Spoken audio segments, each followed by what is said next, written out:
नमस्कार, गुलमोहर किचनमध्ये आपलं स्वागत आहे। आज कैऱ्या फोडायचं काम करायचं आहे आणि फोडल्यानंतर लोणचं घालायचं आहे।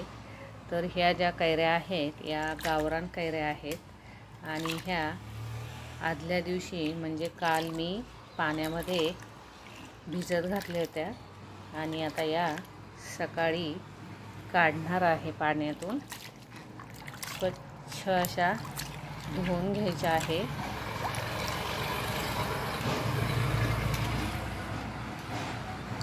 पाण्यामध्ये कैरी रात्रभर जर ठेवली तर एकदम कडक अशी होते आणि त्याचा चीक ही बराचसा निघला जातो आणि कैऱ्या या छान अशा निवळून निघल्या जातात, म्हणून या पाण्यामध्ये घालायच्या असतात। तर आता या सर्व काढून घेणार आहे।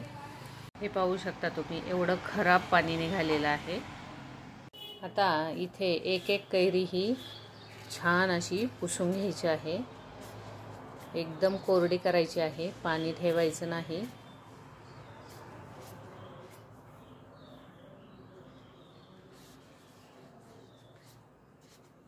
या प्रकारे सर्व कैऱ्या या स्वच्छ पुसून घ्यायच्या आहेत, कोरड्या करून घ्यायच्या आहेत। पुसून घेतल्यानंतर कैरीचे हे देठ सर्व काढून घ्यायचे आहेत। या प्रकारे हे चाकूनी सर्व देठ असे काढायचे आहेत।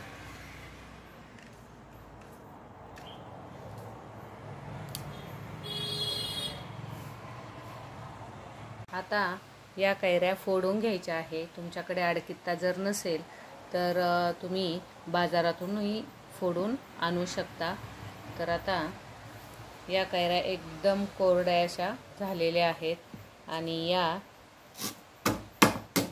या पद्धतीने एका कैरीचे आडवे 3 ते 4 तुकडे करायचे आहे। हे पहा, या पद्धतीने असे सर्व तुकडे हे करून घ्यायचे आहेत आणि मग त्याच्या छोट्या मोठ्या अशा फोडी कट करून घ्यायच्या आहेत। हे पहा, या प्रकारे, आणि याच्या ज्या कोया आहेत त्या बाजूला करून घ्यायच्या आहेत।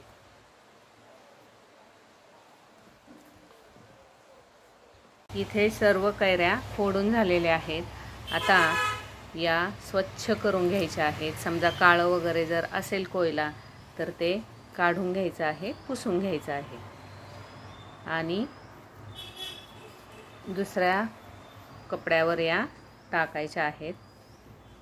यामधली कोय पण काढून घ्यायची आहे, नाही काढली तरी पण चालू शकतं, कारण कोयची मला सुपारी करायची आहे म्हणून मी यातली कोय ही काढून घेणार आहे।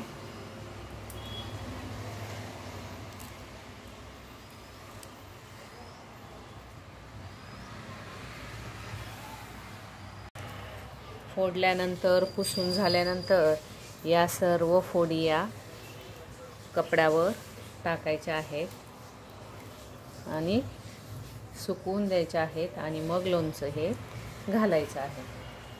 आता हे निदान 2-3 तास तरी सुकवू द्यायचं आहे। आता या कैऱ्या ज्या आहेत त्या घरच्या आहेत, त्याच्यामुळे थोडेशा आता पिवळ्या निघालेल्या आहेत, तरी पण लोणचं हे चांगलं टिकतं।